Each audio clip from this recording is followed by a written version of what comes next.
ఆ నగరంలో original TDP నేతల కంటే వలస నేతలే ఎక్కువగా ఉన్నారట. కూటమిలోని టీడీపీ జనసేనలో వాళ్ళే కర్చీఫ్స్ వేసుకుని కూర్చున్నారట. సరే ఉంటే ఉన్నారులే అనుకుంటే రాబోయే మున్సిపల్ ఎన్నికల్లో తమ్ముళ్లకు పోటీ వచ్చేలా ఉన్నారట. ఇక వాళ్లకు వెన్నుదన్నుగా ఒక సీనియర్ నేత చక్రం తిప్పుతున్నారట. 5 సార్లు ఎమ్మెల్యేగా గెలిచి మంత్రిగా కూడా పనిచేసిన ఆయన జనసేన తరపున ఎత్తర జెండా అంటున్నారట. ఇక రీసెంట్ గా సీఎం చంద్రబాబుతో కూడా ఆయన భేటీ అయ్యారట. దీంతో మొదటి నుంచి టీడీపీనే నమ్ముకొని పనిచేసిన తమ పరిస్థితి ఏంటని తెలుగు తమ్ముళ్ళు తెగ మదన పడుతున్నారట.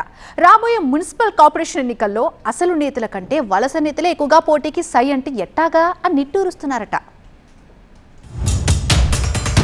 మీ కుర్చీల్లో మా కర్చీఫ్లు.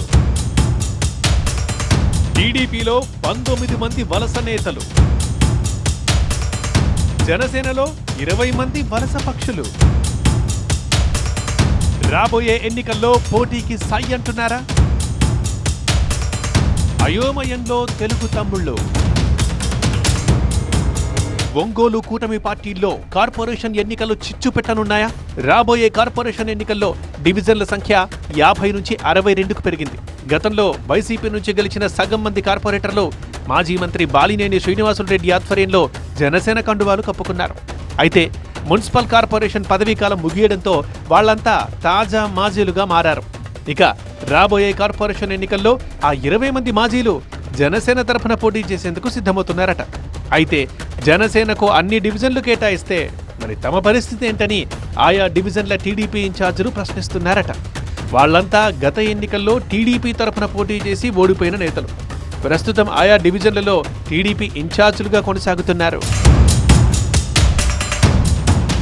రాబోయే కార్పొరేషన్ ఎన్నికలకు సంబంధించి డివిజన్ల కేటాయింపుల మ్యాటర్లో జనసేన డిమాండ్లతో టీడీపీ నేతలు తలలు పట్టుకుంటున్నారట.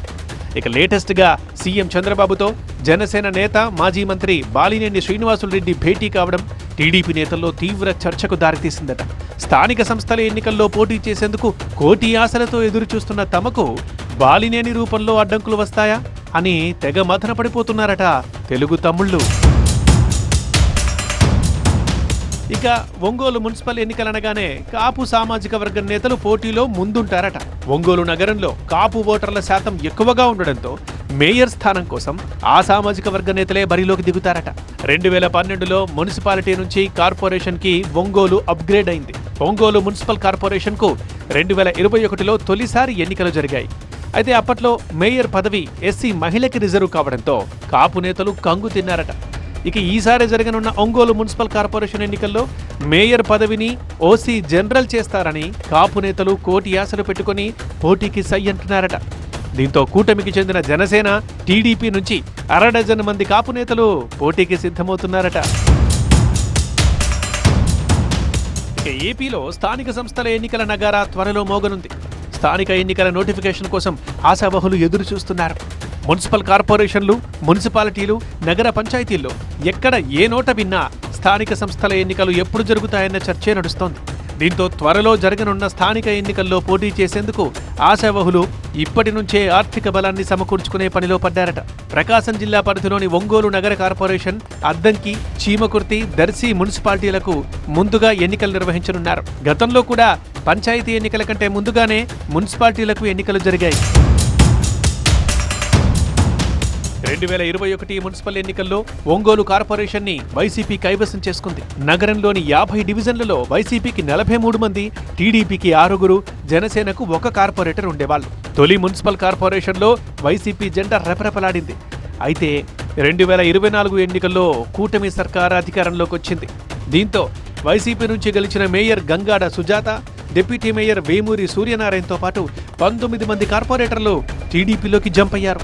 దీంతో ఒంగోలు మున్సిపల్ కార్పొరేషన్లో టీడీపీ బలం 25కు చేరి ఆ పార్టీ కార్పొరేషన్ ని కైవసం చేసుకుంది.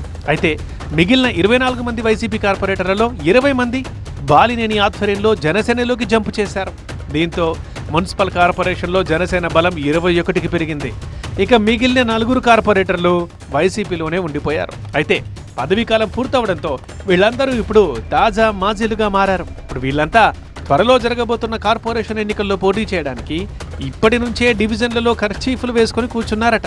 అయితే రాబోయే ఎన్నికల్లో టీడీపీ, జనసేనలోకి వచ్చిన 39 మంది వలస నేతలకు అవకాశం ఇవ్వాలా, లేక మొదటి నుంచి టీడీపీని నమ్ముకుని ఆయా డివిజన్లలో ఇన్ఛార్జీలుగా ఉన్న నేతలకు టికెట్లు ఇవ్వాలా అనే అయోమయంలో కొట్టుమిట్టాడుతున్నారట కూటమి నేతలు. ఒంగోలు మున్సిపల్ కార్పొరేషన్లోని 62 డివిజన్లలో జనసేన బాలినేని గ్రూపులో ఉన్న 21 మంది మాజీ కార్పొరేటర్లు, వాళ్లతో పాటు దాదాపు మరో 10 మంది కూడా కార్పొరేట్ సీట్లు ఆశిస్తున్నారట. జనసేనలోని బాలినేని గ్రూప్కే 30 సీట్లు కేటాయిస్తే ఇక మరి కూటమిలో పెద్దన్నగా ఉన్న టీడీపీకి ఎన్ని సీట్లు ఇస్తారు? జనసేనలోని మరో గ్రూప్కి ఎలా న్యాయం చేస్తారు అని సైకిల్ నేతలు తర్జన భర్జన పడుతున్నారట. ఒకవేళ బాలినేని గ్రూప్ లీడర్లకు అడిగినన్ని సీట్లు కేటాయించకపోతే వాళ్ళు రెబెల్స్ గా మారి డేంజర్ బెల్స్ మోగిస్తారేమో అన్న ఆందోళనలో ఉన్నారట టీడీపీ నేతలు. ఒంగోలులో కార్పొరేటర్ సీట్ల కోసం కూటమి పార్టీల నేతలు సిగపట్లు పడుతున్నారు. ఇదే సమయంలో సీఎం చంద్రబాబుతో జనసేన నేత బాలినేని శ్రీనివాసులరెడ్డి భేటీ అవ్వడంపై కూటమి వర్గాల్లో జోరుగా చర్చ జరుగుతోందట. ముఖ్యమంత్రితో బాలినేని ఏం చర్చించారు? మున్సిపల్ కార్పొరేషన్ ఎన్నికలపై ఏమైనా మాట్లాడారా? తన వర్గానికి సగం సీట్లు ఇవ్వాలనే మ్యాటర్పై తన వాదనని సీఎం ముందు ఆయన ఉంచారా? ఇలాంటి సందేహాలతో ఒంగోలు టీడీపీ నేతలు సతమతమవుతున్నారట. అయితే ఒక్క ఒంగోలు విషయంలోనే కాకుండా ఉమ్మడి ప్రకాశం జిల్లాలో జరగబోయే స్థానిక సంస్థల ఎన్నికల్లో కూటమి అభ్యర్థుల్ని ఏకగ్రీవంగా గెలిపించుకుని వచ్చే విషయంలో బాలినేనికి చంద్రబాబు పలు సూచనలు చేసినట్లు టాక్. స్థానిక సంస్థల ఎన్నికల్లో టీడీపీ నేతలతో సమన్వయం చేసుకుని విజయం సాధించాలని బాలినేనికి సూచించారట సీఎం. టీడీపీ ఎమ్మెల్యేలు నేతలు కలిసి వస్తే తన వంతు కృషి చేస్తానని చంద్రబాబుకు వివరించారట బాలినేని. ఈసారి ఉమ్మడి ప్రకాశం జిల్లాలో ఒంగోలు మున్సిపల్ కార్పొరేషన్తో పాటు ఇతర స్థానిక సంస్థల్లో జనసేన నేతలకు ఎక్కువగా సీట్లు సాధించే దిశగా బాలినేని పావులు కదుపుతున్నారట. అయితే బాలినేని ప్రయత్నాల్ని టీడీపీ నేతలు ఏ మేరకు సాగనిస్తారా అన్న చర్చ కూడా జరుగుతోందట.